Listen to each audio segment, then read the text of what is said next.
Fala pessoal, beleza? Lucas novamente aqui com vocês.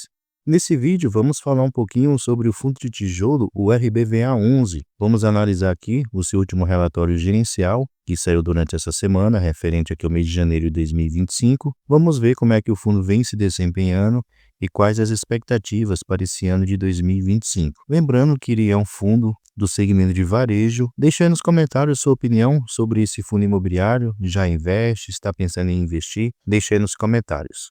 Então, sem mais enrolação, vamos lá. No momento, o RBVA11 está custando aqui R$ 78,70. Seu dividend yield, que é a sua rentabilidade acumulada dos últimos 12 meses, está de 14,87%. Então, uma rentabilidade muito elevada para um fundo imobiliário de tijolo. Seu P sobre VP está de 0,74. Isso quer dizer que está sendo negociado bem abaixo do que seria o seu valor patrimonial.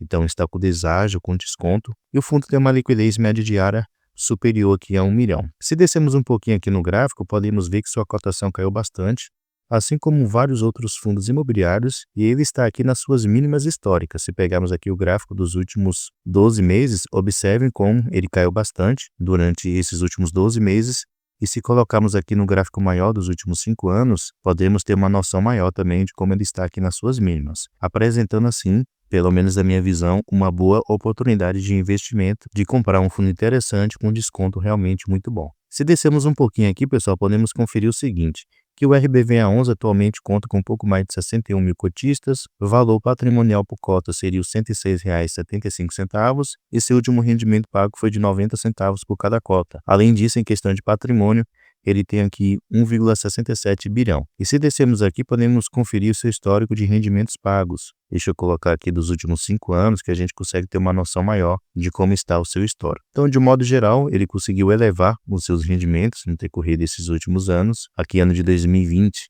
ele estava pagando aproximadamente 85 centavos por cada cota. No ano passado, durante muito tempo, ele ficou pagando aqui R$ 1 por cada cota, porém, distribuindo o resultado acumulado que ele tinha com a venda de alguns ativos que ele realizou. Porém, nesses últimos meses, ele acabou caindo um pouquinho seus rendimentos aqui para 90 centavos. Mas mesmo assim, no seu preço atual, que está custando aí 70 e poucos reais, pagando 90 centavos de rendimentos ao mês, está rendendo aí mais de 1%. Então, pelo menos na minha visão, um rendimento muito interessante para a qualidade desse fundo imobiliário. Vamos aqui agora no seu último relatório gerencial conferir os principais pontos sobre o RBVA11. Aqui podemos ver as principais características desse fundo. Então, atualmente ele conta com 83 imóveis, que soma-se uma área bruta alocável de 302 mil metros quadrados, e ele tem 17 inquilinos. E atualmente ele apresenta uma vacância física, lembrando que vacância física corresponde à porcentagem de espaço vago nos seus imóveis de 4,8%, o que é uma vacância relativamente controlada.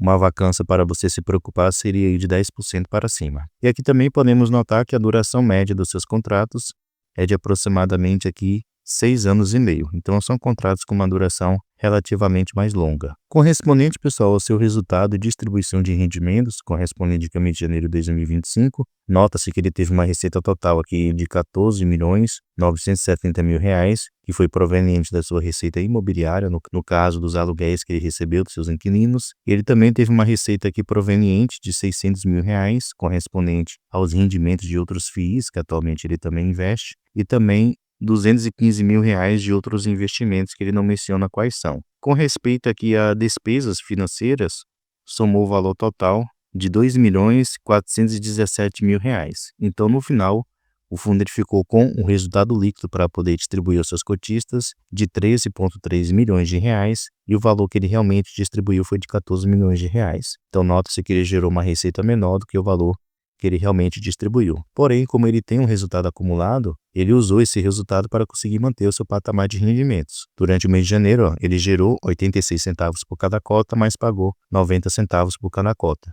Mas se vocês repararem aqui no mês anterior, ele havia gerado R$ 1,41 por cada cota e distribuiu 90 centavos por cada cota. Então ele usa esse resultado acumulado para conseguir manter o seu patamar de rendimentos. Aqui a gente pode ver como é que está o portfólio do fundo atualmente. Então ele tem aqui 82 imóveis, ele menciona aqui a quantidade alocada para cada inquilino. Note-se que seus principais inquilinos atualmente são a Caixa Econômica, o Banco Santander e também o Grupo Pão de Açúcar, que corresponde aí aos inquilinos que têm a maior quantidade de imóveis. E aqui ao lado também a gente pode ver os fundos imobiliários que atualmente ele investe, que são na sua grande maioria fundos de shopping. Além disso, ele tem uma participação aqui no Shopping Iguatemi Faria Lima, que ele tem aqui uma fração direta de 75 cotas. Então essas são as exposições atuais do RBVA11. Com respeito aos indexadores usados para poder fazer o reajuste anual dos seus aluguéis, ele usa aqui na sua grande maioria o índice IPCA em 60% dos seus contratos e em 40% ele usa o índice IGPM. Eu acharia muito mais interessante usar apenas o índice IPCA. Ocorreu em algumas épocas que o índice IGPM ficou negativo, então isso acabava aí prejudicando os reajustes anuais do fundo. Aqui também podemos ver correspondente à localização dos seus imóveis por região, então a maioria dos seus imóveis estão localizados na região sudeste, praticamente 87%.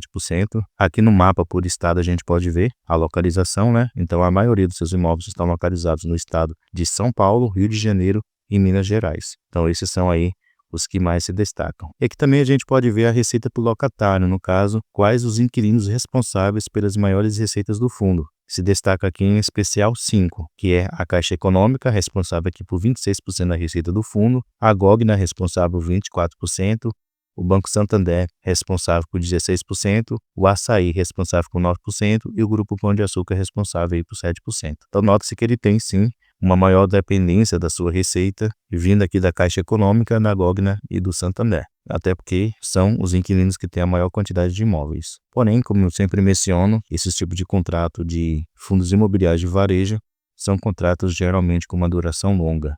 Então isso aí traz uma relativa maior segurança. Com respeito aqui ao vencimento dos seus contratos, podemos notar que a maioria dos seus contratos vencerão a partir do ano de 2029 em diante. E aqui pela cor a gente sabe quem são os inquilinos que vencerão esses contratos. E como eu havia mencionado com respeito aqui à tipologia dos seus contratos, 57% são contratos atípicos, que são justamente contratos com uma duração maior, uma duração mais longa. E aqui, pessoal, vocês podem ver que são os inquilinos atuais do RBVA11. Então ele menciona aqui por nome cada um deles. Tem empresas aqui realmente interessantes, empresas do setor de varejo, de vestuário, alimentício, bancário e educacional. E aqui ao lado a gente pode ver justamente o segmento de atuação dos seus locatários.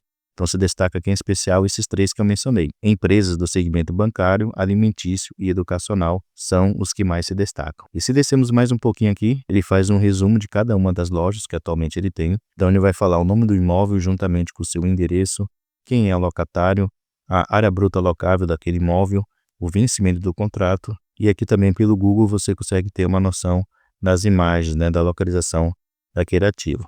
Então ele faz isso com as 83 lojas que atualmente ele tem distribuídas aí pelo país. E um pouquinho mais embaixo aqui ele menciona sobre sua questão da alavancagem. Então no momento ele tem uma dívida que aqui não fala o valor total atualmente, porém seu patamar de alavancagem está aqui de 12%, que é uma alavancagem relativamente controlada. É referente a esses 3 CRIs que atualmente ele tem. Se somar aqui por alto, vai dar aí aproximadamente uns 220 milhões de reais em dívidas que o fundo atualmente ele tem. E durante os anos de 2025 até 2027, é a época que ele vai pagar a maior quantidade de amortizações, porém a partir do ano de 2028 em diante fica uma situação muito mais tranquila para o fundo ele conseguir honrar os seus compromissos de um modo geral. Então não é uma situação ruim aí, questão de alavancagem com respeito ao RBVA11. Pelo menos a minha opinião, é um ativo interessante para se investir. No decorrer do tempo ele vem diminuindo a sua exposição em agências bancárias. Logo no início desse fundo, ele só investia em agências, o que era um risco muito grande. Porém, de uns anos para cá, a gestão tem feito essa mudança e investido em outros setores para poder diversificar ainda mais os investimentos do fundo e trazer também uma maior segurança. Então é um fundo sim que vale a pena você tirar um tempinho para poder estudar. Tem uma alavancagem controlada, tem uma vacância também muito controlada, tem bons inquilinos, tem uma quantidade muito boa de imóveis. Então é um fundo que vale a pena um estudo e também é um fundo que vai realizar o desdobramento logo em breve, especialmente agora que ele conseguiu aí comprar todos os imóveis que eram do RBET, que ele só estava esperando ocorrer essa transação, como já foi realizada. Então, logo em breve, aí nos próximos meses, haverá o desdobramento das suas cotas e ele vai virar um fundo de base 10, facilitando assim para que mais e mais pessoas possam investir no RBVA11. Deixe aí nos comentários sua opinião sobre esse ativo. Achou interessante? Já investe? Está pensando em investir? Deixe aí nos comentários. Pessoal, muito obrigado pela sua atenção e até a próxima.